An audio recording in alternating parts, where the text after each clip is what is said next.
industry is a major player in the global economy, contributing billions of dollars in revenue every year. But like all industries, it is not immune to the effects of a global recession. Indian IT is a strong stakeholder in the global IT industry.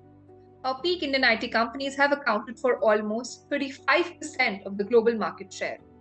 The growth of Indian IT is heavily dependent on the global market. Our IT industry is dependent on American and European markets for 70% of the revenue, and IT spending is heavily dependent on the growth of the consumer and banking sectors.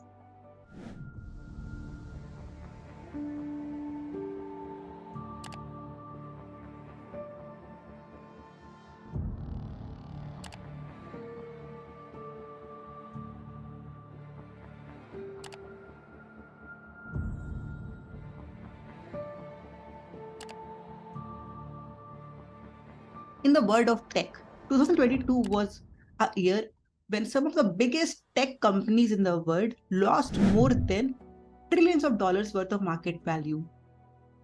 Due to the excessive government spending during the pandemic, the escalation in the Ukraine war, and a number of other macroeconomic scenarios coming together, the global economy was suffering from massive inflation. And this led to the central bankers raising rates. And in a high rate environment, the growth companies, the growth tech stocks suffered a lot. All the companies from semiconductor to social media to cloud to e-commerce suffered massively. They saw their prices decline and they cut down on their future projections. Towards the end of the year, these companies has eroded more than $3 trillion in market cap from the global tech ecosystem. Amazon became the only public company in the world to lose more than $1 trillion in market cap. And Facebook, Google, Meta, each of them lost more than $500 billion in market capitalization. Towards the end of the year, Facebook had lost close to $900 billion in market capitalization, and Tesla had lost more than 70% of its total market value in 1 year. We are starting to see the impact of US and UK economic slowdowns in India. What you are trying to tell me is absolutely bizarre. They were asked to write codes, programming codes on a sheet of paper. Employees resign themselves.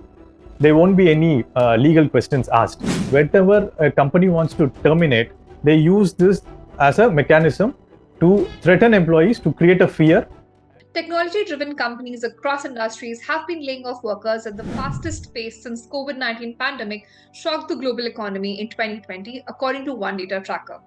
Collectively, employees in the slumping tech sector cut more than 103,000 jobs in 2022, based on estimates from layoffs.fyi, a website that tracks events as they surface in media reports and company releases. The estimates include large employers such as Facebook parent Meta Platforms Inc., with more than 11,000 layoffs announced in November, and Amazon.com with about 18,000 possible job cuts, as well as smaller businesses in the US and abroad. The Indian IT services firms are among the largest employers in the organized sector, and any global economic trend is bound to have an impact on their growth projections. The Indian startup layoff tracker by Inc42 showed that more than 15,700 employees had been laid off in 2022, given the tightening of funding conditions.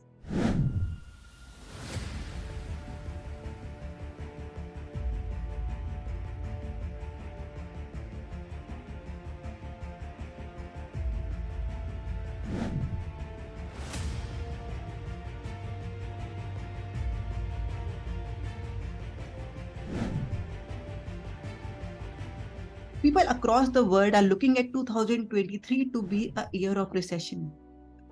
Due to the rising inflation, the rates are at very high levels, and when the rates are high, it does start to impact growth. The central bankers across the world have said that they will compromise on growth to bring down inflation. A high inflation is something that they will not let continue, and they will deprioritize the growth in the economy for it. So obviously we are going to see a slowdown in growth across the board, right? But will it be a huge recession where you see a market crash? Will it lead to a very sudden impact in the market? I don't think so.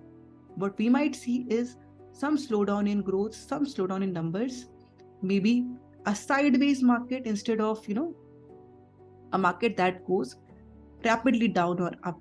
So that is something that a lot of people, that I sort of believe that it will be a mild recession or a mild slowdown in growth, and that is what we are going to see. But for the IT sector that depends on Europe and the US for a lot of its deal, it will impact their books, because if the European market slows down, a lot of the deals that they do in European markets will be impacted, and similarly in the US. In this quarter, we have already seen a few earnings come in. Infosys has posted very healthy Q3 numbers. They have actually revised their growth projection upward instead of downwards. And they have actually picked up quite a few deals in Europe and US right now. And they seem positive about the market.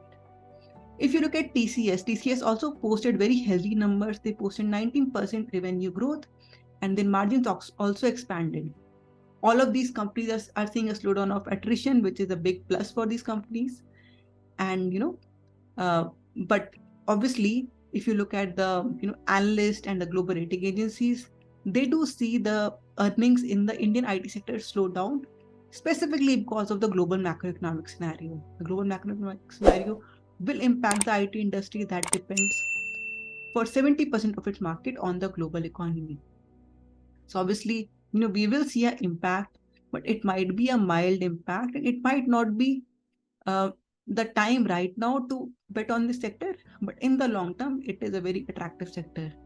So we might, see lower allocation in IT for a quarter or so, but larger IT stocks will be more attractive than smaller IT stocks right now, because they have very healthy deal volumes, they have very healthy books, and they will continue to compound. We might see some cut down in the revenue growth projections going forward, but still, Indian IT is very robust and will continue to perform well in the long term. Now, using Jio Air Fiber, customers can do away with all such expenses and opt to use a virtual PC that is hosted in the cloud. This is a concept that we call Jio Cloud PC. No large upfront investments, no upgrades, and you only pay to the extent you use the cloud PC, resulting in a super affordable way. However, the Indian IT industry is known for its resilience and adaptability. Many companies pivoted their business models and focused on cost-effective solutions to stay competitive. The Indian IT sector is resilient for several reasons. One major factor is a large pool of highly skilled and English-speaking professionals in India, which makes it an attractive destination for outsourcing IT services. Additionally, the Indian government has made efforts to promote the IT industry, such as through the establishment of software technology parks. The cost effectiveness of doing business in India also plays a role in making the IT sector resilient. Furthermore, Indian IT companies have also been able to diversify their services and expand into new markets, which has helped them to insulate from downturns in any single area. Indian IT is hugely dependent on the global markets and the global growth.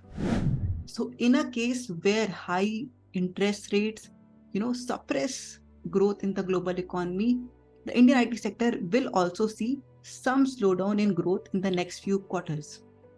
So we would recommend you to be cautious when you're betting on an IT stock. Go deep into their deal volumes, go deep into their projections before you take a decision on buying a stock. Prefer larger IT stocks compared to smaller stocks. And, IT sector still remains to be an amazing bet for the long term. Indian IT sector might see some pressure right now, but the IT industry has shown that even through the toughest economic times, it will not only survive, but thrive. So, we do have a very positive view in the long term for the IT sector, but in the short term, it does not hurt to be cautious. So I hope you enjoyed this video on the impact of global recession on the Indian IT sector. And for more videos like these, please like and subscribe the Wright Research channel. We'll see you in the next video.